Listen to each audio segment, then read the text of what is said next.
नमस्कार, मैं हूं राहुल शर्मा। आप देख रहे हैं हमारा खास प्रोग्राम और इस प्रोग्राम में आज हम चर्चा कर रहे हैं उत्तर प्रदेश की। उत्तर प्रदेश में 10 सीटों पर होने वाले उपचुनाव से पहले एक बहुत बड़ा बयान चिराग पासवान ने दिया।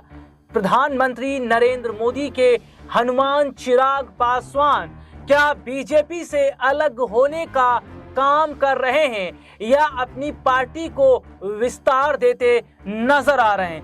चिराग पासवान का वो बयान जिसमें वो ये कहते हैं कि 10 सीटों पर हम अपने उम्मीदवारों को उतारेंगे, तो क्या जो 10 सीटें हैं जिन पर जातिगत अगर हम कहें तो कार्ड खेला जा रहा है, समाजवादी पार्टी की तरफ से चंद्रशेखर आजाद रावण भी खेल रहे हैं, मायावती भी खेल रही हैं, उत्तर प्रदेश के मुख्यमंत्री योगी आदित्यनाथ भी बहुत सोच समझकर काम कर रहे हैं, लेकिन बीजेपी की सहयोगी पार्टियों का खेल बिगाड़ने का काम चिराग पासवान कर रहे हैं। बीजेपी का खेल बिगाड़ने का काम कर रहे हैं चिराग पासवान। तो क्या प्रधानमंत्री नरेंद्र मोदी के हनुमान की ये बगावत अब उत्तर प्रदेश में योगी आदित्यनाथ के लिए मुश्किलें खड़ी कर देगी?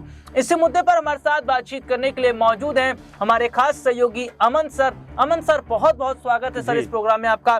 सर, ये एक बहुत बड़ी खबर है। हालांकि उत्तर प्रदेश के उपचुनाव की तारीख का ऐलान नहीं हुआ है, अभी ये नहीं पता चल पाया है कि चुनाव कब होंगे। चुनाव से पहले तैयारियां बहुत हो रही हैं, लेकिन ऐसे में चिराग पासवान जो बगावत करते करते उत्तर प्रदेश तक आ गए और ऐसे में ये कह रहे हैं कि 10 सीटों पर अपने उम्मीदवार को उतारेंगे, तो क्या अगर 10 सीट पर अपने उम्मीदवार उतारते हैं तो इसका बहुत बड़ा नुकसान बीजेपी को उठाना पड़ेगा? जी देखिए राहुल, बिल्कुल चिराग पासवान के बारे में यही जिक्र लगातार हो रहा है। जिस तरह का उनका रुख दिखाई पड़ता है कि क्या आने वाले दिनों में बीजेपी के लिए बड़ा खतरा बनकर उभर सकते हैं। आप देखिए उनके बयान लगातार इस तरह के हैं जो बीजेपी को संकट में डालते हुए नजर आते हैं। आप देखिए बीजेपी के खिलाफ, अपनी सरकार के खिलाफ वो कहते हैं कि भाई आप आरक्षण समाप्त करना चाहते हैं, वो मंशा पूरी नहीं होने देंगे। वो जब विरोधी खेमे पूरी तरह से आंदोलन करते हैं उनके साथ में जाकर खड़े हो जाते हैं। लेटरल जो भर्तियां उनको लेकर लगातार उनका रुख कह सकते हैं कि मजबूत दिखाई पड़ता है और इसको लेकर आलोचना करते हुए नजर आते हैं और केंद्र सरकार को वो जो कह सकते हैं एडवर्टीजमेंट वापस लेना पड़ता है। तो ऐसे ढेरों एग्जाम्पल है जहाँ पर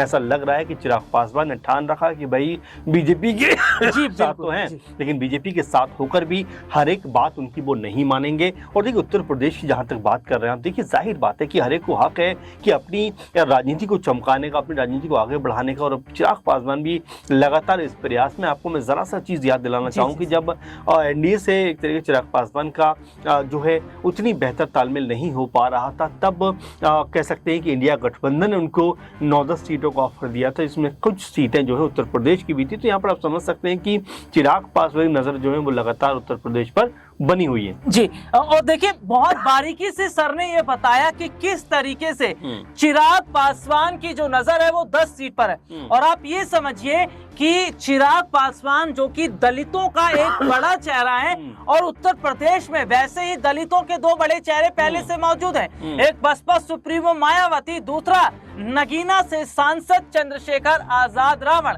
जिनकी नजर दलित वोट बैंक पर है। ऐसे में इस उपचुनाव में चिराग पासवान का उतरना क्या मायावती का खेल बिगाड़ेंगे, क्या वो चंद्रशेखर आजाद का खेल बिगाड़ेंगे?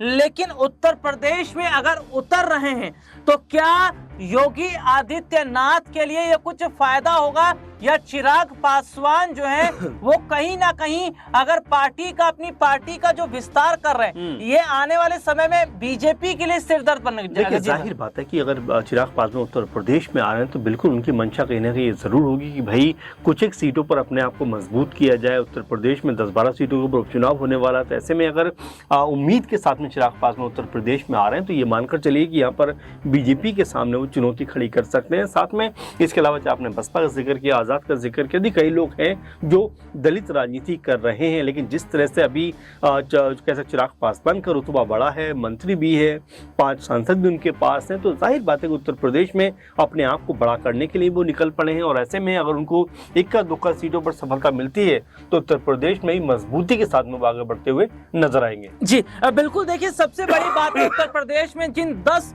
में से कुछ हॉट सीटों का अगर मैं जिक्र कर लूं तो अयोध्या की मिल्कीपुर सीट है। इसके अलावा अगर हम बात करें तो वो तमाम बड़ी सीटें हैं जिन पर अगर कहा जाए तो विपक्ष भी नजर बनाए हुए है, इसके अलावा बीजेपी भी नजर बनाए हुए है। तो ये तमाम सीटें जो बताती हैं ये अपने आप में बहुत बड़ी बात है।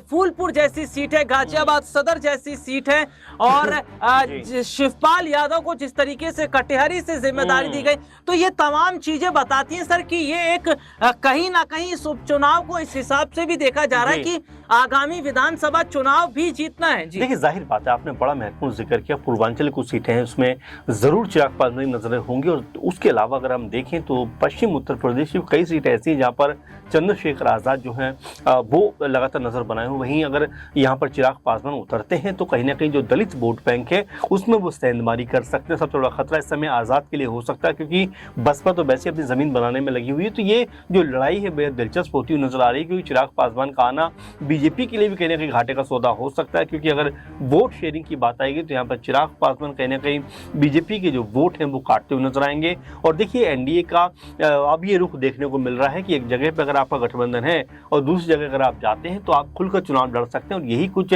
चिराग पासवान करते हुए नजर आ रहे हैं। क्योंकि देखिए राहुल, अगर यहाँ पर चिराग पासवान बीजेपी के खिलाफ ही अपना प्रत्याशी उतारेंगे तो ये मानकर चले, जो अब तक लगातार इंडिया गठबंधन के ऊपर सवाल उठ रहे थे कि भाई केंद्र में तो कह सकते हैं कि या ऊपरी राजनीति में तो कहीं ना कहीं आम आदमी पार्टी और कांग्रेस पार्टी एक साथ खड़े हुए नजर आते हैं, लेकिन जैसे ही राज्य के चुनाव आते हैं तो अलग अलग दोनों दिखाई पड़ते हैं। जैसा आप देख रहे हैं कि हरियाणा में कांग्रेस पार्टी और आम आदमी पार्टी एक दूसरे के खिलाफ नजर आती है। अगर ऐसे ही बीजेपी या एनडीए खेमे में हुआ तो ये कहीं ना कहीं इंडिया गठबंधन के लिए एक मौका मिल जाएगा कि भाई आपके दल के अंदर भी यही कुछ देखने को मिल रहा है, जहां पर लोगों की जो कनेक्टिविटी है अब वो खत्म होती हुई नजर आ रही है। जी बिल्कुल, देखिए एक बहुत बड़ी बात है। अगर मैं बात करूं तो दलितों का यहाँ पर वोट बैंक जो बढ़ रहा है वो सीधे तौर पर दिखाई दे रहा है, क्योंकि जातिगत जो मुद्दा है वो सबसे ज्यादा हावी हुआ पड़ा है। और दूसरी तरफ हम ये देख रहे हैं कि कहीं ना कहीं ये जातिगत जनगणना का जो मुद्दा है, और सीधे तौर पर मायावती कहीं ना कहीं कह रही है कि आज कांग्रेस पार्टी को इसलिए दलितों की,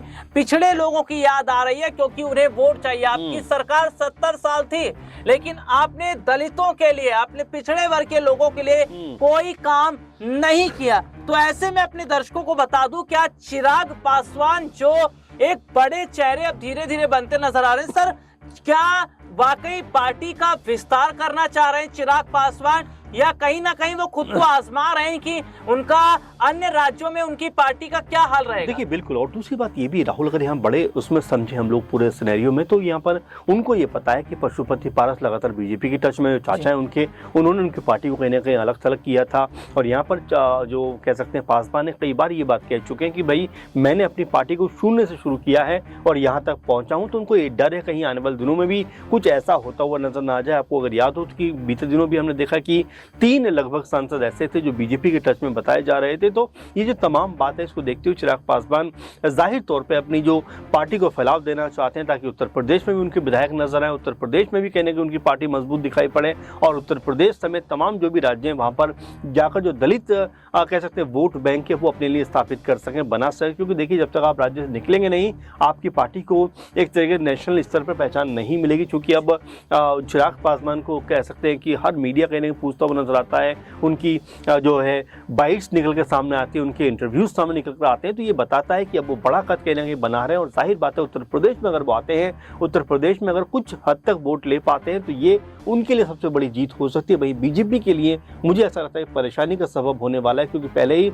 उत्तर प्रदेश में बीजेपी की हालत खराब है। चिराग पासवान अगर उतरते हैं तो ये मानकर चलिए कि यहाँ पर बीजेपी के लिए वो घाटे का सौदा हो सकता है। तो ये एक बहुत बड़ी बात है, और सर ने बताया कि किस तरीके से चिराग पासवान के लिए घाटे का सौदा भी हो सकता है। लेकिन अगर उनकी पार्टी कई राज्यों में अपना प्रभुत्व जमा लेती है, वहां उन्हें फायदा मिलता है, तो शायद नेशनल पार्टी भी चिराग पासवान की जो क्षेत्रीय पार्टी है वो बन सकती है। इस मुद्दे पर आपकी क्या राय है, कमेंट करके जरूर बताइए। फिलहाल आज के इस प्रोग्राम में इतना ही, आपसे फिर दोबारा मुलाकात होगी, तब तक के लिए इजाजत दीजिए, नमस्कार।